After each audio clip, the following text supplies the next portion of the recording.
آخری حدیث آج کے لیکچر کی 12ویں حدیث امام محمد بن عبداللہ المہدی سے ریلیٹڈ، 12ویں خلیفہ سے ریلیٹڈ 12ویں حدیث. یہ مرفوع بھی ہے لیکن وہ ضعیف طرق ہے. یہ موقوفاً روایت ٹھیک ہے سیدنا ثوبان سے المستدرک للحاکم میں انٹرنیشنل نمبرنگ کے مطابق 8531 نمبر کہ آپ صلی اللہ علیہ وسلم نے فرمایا جب تم خراسان کی طرف سے سیاہ جھنڈے آتے ہوئے دیکھو تو ان کا استقبال کرو کیونکہ فیہا خلیفۃ اللہ المہدی، ان میں اللہ کا خلیفہ مہدی بھی ہوگا.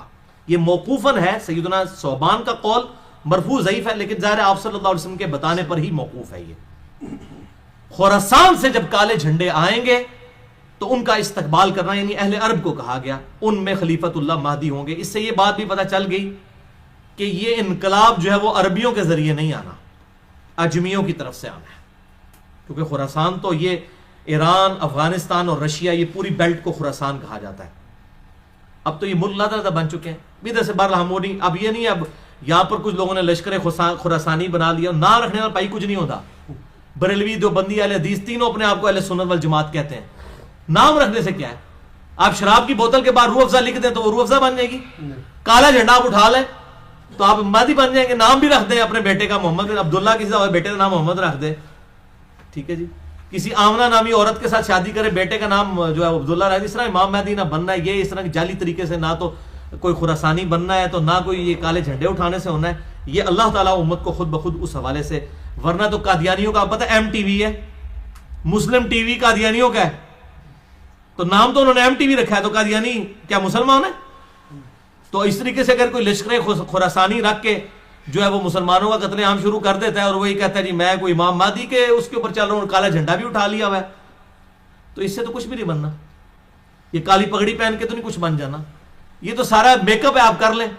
وہ اشفاق احمد صاحب صحیح بات کرتے تھے کہ جس جہاز کا انجن خراب ہو چکا اس کو آپ پینٹ کر کے نئی سیٹیں لگا کے اڑا نہیں سکتے، انجن تو خراب ہے نا اندر سے. تو آپ یہ لیپا پوتی کر رہے ہیں، مولوی داڑھی لمبی لمبی رکھ لیں، پگڑیاں باندھ لیں، کرتے شلواریں اوپر اٹھا لیں، ٹخنوں سے گنے پہ اٹھا لیں، تلواریں اٹھا لیں. اس طرح کرنے سے کوئی محمد بن عبداللہ المہدی یا اس کے گروہ کا بندہ تو نہیں مان جائے گا. وہ تو جب معاملہ ہوگا اسی وقت ہوگا. اور اس طریقے سے آج کل یہ میں غزوہ ہند والی بھی اکثر لوگ پوچھتے ہیں، خصوصاً جماعت الدعوہ والے، لشکر طیبہ اور یہ باقی لوگ وہ روایت لے کے چل رہے ہوتے ہیں. وہ روایتیں تو اس کی تقریباً ساری ضعیف ہیں، صرف ایک ہی اس کی صحیح روایت موجود ہے سنن نسائی کے اندر، انٹرنیشنل نمبر کے مطابق 3177 نمبر ہے. ایک چیپٹر کا نام بھی امام نسائی نے باندھا ہے غزوہ ہند کے نام سے. اس میں ایک روایت ہے کہ آپ صلی اللہ علیہ وسلم نے فرمایا، سنن نسائی 3177 انٹرنیشنل نمبر کے مطابق. اور ایک انٹرنیشنل نمبرنگ جو چل رہی ہے وہ اس میں 3175 ہے، دو کا فرق ہے. بل اس میں یہ روایت ہے کہ آپ صلی اللہ علیہ وسلم نے فرمایا میری امت کے دو گروہ ایسے ہیں جو کہ اللہ تعالیٰ نے ان کو آگ سے آزاد کر دیا ہے. پہلا وہ کہ جو پہلا گروہ وہ جو کہ ہند کے غزوے میں شریک ہوگا. غزوہ کہتے ہیں لڑائی کو، کوئی بھی لڑائی ہو. یہ جو غلط مشہور ہے کہ آپ صلی اللہ علیہ وسلم جس جنگ میں شامل ہوں وہ غزوہ ہوتا ہے اور جو آپ بھیجیں وہ سریہ ہوتا ہے. یہ بالکل جعلی بات ہے، ایسا نہیں ہے. یہ کوئی نہیں. غزوہ کہتے ہی لڑائی کو ہے، سریہ کہتے ہیں رات کے وقت نکلنے کو. تو غزوہ یا سریہ کی یہ ٹرمز بعد میں لوگوں نے ڈیوائز کی ہیں، ورنہ جو یہ غزوہ موتا بولا جاتا ہے اس میں تو آپ صلی اللہ علیہ وسلم کوئی نہیں تھے شامل. آپ تو مدینہ شریف میں بیٹھے ہوئے تھے جس میں خالد ابن ولید وہ رومن امپائر سے بچا کے لے کے آئے تھے لشکر. پہلے سیدنا زید ابن حارثہ شہید ہو گیا، آپ صلی اللہ علیہ وسلم مسجد میں بیٹھ کے کہہ رہے ہیں میرے زید کو شہید کر دیا گیا، میرے جعفر کو شہید کر دیا گیا، میرے عبداللہ بن رواحہ کو شہید کر دیا گیا. اب اللہ کی تلواروں میں سے ایک تلوار کے ہاتھ جو ہے مسلمانوں کی وہ جو ہے وہ سپہ سلاری آ گئی ہے. یہ صحیح بخاری میں حدیث ہے، میں نے علم غیب والے لیکچر میں بتائی ہے، مسئلہ نمبر 6A میں. اللہ تعالیٰ نے آپ کو دکھا دیا اتنے 100 کلومیٹر دور کا منظر، تو آپ تو موجود نہیں تھے، اسے غزوہ موتا کہا جاتا ہے. حالانکہ غزوہ تو نہیں تھا. یہ غزوہ اور سریہ کی جو یہ ڈیفینیشن غلط ہے، کیونکہ اسے بریلویوں نے حاضر ناظر کا عقیدہ نکالا ہے. وہ کہتے ہیں یہ دیکھیں غزوہ ہند ہے تو آپ سب خود بھی آئیں گے اس میں. اور پائیے پہلے ایک عقیدے ہی جعلی بناتے ہو، پھر اس میں فٹنگ کرتے ہو باتیں. غزوہ موتا میں بالکل اللہ کے نبی تو شامل نہیں تھے، وہ کیوں غزوہ موتا ہے؟ ٹھیک ہے، تو یہ بالکل جعلی باتیں، کسی حدیث میں یہ تفریق نہیں ہے. یہ سنن نسائی 3177 کہ دو گروہوں کو اللہ نے آگ سے بچا لیا ہے. نمبر 1 جو غزوہ ہند میں شامل ہوں گے، اور نمبر 2 عیسیٰ ابن مریم کے ساتھ جو لوگ شامل ہوں گے.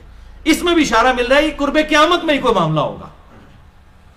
وہ محمد بن قاسم جو ہے وہ اپنے اوپر یہ بشارت لگاتا رہا بنو امیہ کا. محمود غزنوی جو ہے وہ حملے کرتا رہا دولت کی لالچ کے اندر ادھر آ کے انڈیا میں, اور وہ سومنات پہ حملے کرتا رہا. کیا صوفی لوگ تھے, سارے درباروں میں بیٹھنے والے لوگ تھے.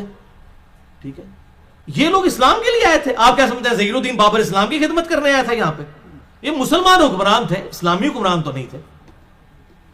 یہ اسی طریقے سے تھے جیسے چنگیز خان تھا, بس یہ تھا کہ ان کے ساتھ مسلمان کا ٹائٹل لگا تھا, باقی ہے تو مسلمان تھے. یہ ہم نہیں کہتے کافر تھے, لیکن اسلامی حکومتیں تو کوئی نہیں تھی. تو اس طریقے سے وہ محمد بن قاسم اپنے اوپر لگاتا رہا, اس کے بعد محمود غزنوی اپنے اوپر لگاتا رہا, آج لشکر طیبہ اپنے اوپر لگا رہی ہے. او پائیے قرب قیامت میں ہونا, واللہ عالم یہ کس کے اوپر فٹ ہوتی ہے. اور باقی آپ کو تو ویسے ہی ہم بشارت دے دیتے ہیں, صحیح مسلم میں 553 نمبر حدیث ہے انٹرنیشنل نمبر کے مطابق, جس نے پورے خشوع وضو کے ساتھ وضو کیا اور 2 رکعت پڑھ لی تحیۃ الوضو جو ہے پوری توجہ کے ساتھ, اس پہ جنت واجب ہوگی. تسی پائی نہ بیڑی بیڑے شامل ہو تے نہ جناب تسی قسطنطینیہ دے حملے شامل ہو, تسی گھر بیٹھ کے پائی جنت دی بشارت لے لو. صحیح مسلم 553, اس تو بعد جو مرضی کرتے رہو. اس طریقے سے نہیں, وہ وقتی طور پہ ضرور جنت واجب ہو جائے گی, لیکن بعد میں بھی کرتوت دیکھنے ہوں گے. اللہ تعالیٰ کی کوئی اسپیشل پروٹیکشن ہو تو پھر ہی بندہ بچتا ہے. تو یہ اس طریقے سے لوگ جو بشارتیں فٹ کرتے پھرتے ہیں, یہ کوئی کنفرم نہیں ہے. میں نے آپ کو مشکات کا بتا دیا کہ اگر کسی کو شوق ہو تو یہ مشکات کا پورا چیپٹر جو ہے 3-4 چیپٹرز کٹھے ہیں, 142 احادیث ہیں انٹرنیشنل نمبر کے مطابق 5379 سے 5520 تک. یہ آپ قرب قیامت کی نشانیوں کے اوپر پڑھ لیں.